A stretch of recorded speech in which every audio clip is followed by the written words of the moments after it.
கர்த்தருடைய நாமத்துக்கு மகிமையுண்டாவதாக. இன்றைய வார்த்தை நீதிமொழிகள் 3:10. அப்பொழுது உன் களஞ்சியங்கள் பூரணமாய் நிரம்பும், உன் ஆலைகளில் திராட்சரசம் புரண்டோடும். எனக்கு அருமையான தேவனுடைய பிள்ளைகளே, இன்றைக்கி களஞ்சியங்கள் பூரணமாய் நிரம்பணும்.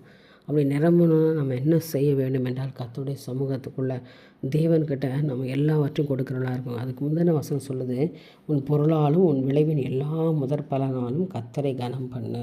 நீ தேவனுக்கு எந்த வகையில் கனம் பண்ணுகிறாயோ, எப்படி நீ தேவனுக்கென்று கொடுக்குறாயோ, அதன்படி தான் தேவன் உன்னை ஆசீர்வதிக்கிறார். அப்போ தான் உன் களஞ்சியங்கள் பூரணமாய் நிரம்பும், உன் ஆலைகளில் திராட்சரசம் புரண்டோடும். நீ புரண்டோடுகிற ஒரு அனுபவம், எல்லாருக்கும் முன்பு விசாரிக்கிற ஒரு அனுபவம் உங்களுக்கு வேணும் அப்படின்னு சொன்னால், நீங்கள் தேவனை கனப்படுத்துகிறவர்களாக இருக்கணும். எப்படின்னா, உன் விளைவுகள், உன் பொருளாலும், நீ தசமபாகத்தினாலும் காணிக்கையினாலும் தேவனை நீ கனப்படுத்தும் பொழுது, உங்கள் களஞ்சியங்கள், அதாவது உங்கள் வீட்டில் இருக்கிற எல்லாவற்றிலும் நிரப்பி பொங்கி வழிகிற ஆசீர்வாதத்தை கர்த்தர் கொடுக்கிற விசுவாசிக்கணும். அம்மின்னு சொல்லுங்களேன். கர்த்தரால் ஆகாத காரியம் ஏதாவது ஒன்று உண்டா? நீங்கள் கொடுக்கும் பொழுது ஆண்டு உங்களை ஆசீர்வதிக்கிற தேவனாக இருக்கிற கொடுங்கள், அப்பொழுது உங்களுக்கு கொடுக்கப்படும்.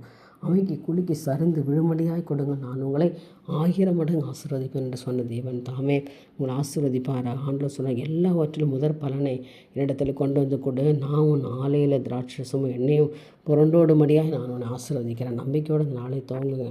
கர்த்தரால் ஆகும். தேவன் உங்களை ஆசீர்வதிக்கும். மனுஷர் யாரும் தடை பண்ண முடியாது. விசுவாசத்தில் உறுதியாக இருங்க. என் தேவன் உங்களை நிலையான ஆசீர்வாதத்தை கொடுத்து அவர் தம்முடைய பெயரை மகிமைப்படுத்திக் கொள்வாராக. என் தேவனுக்கே மகிமை உண்டாகட்டும். ஆமென்.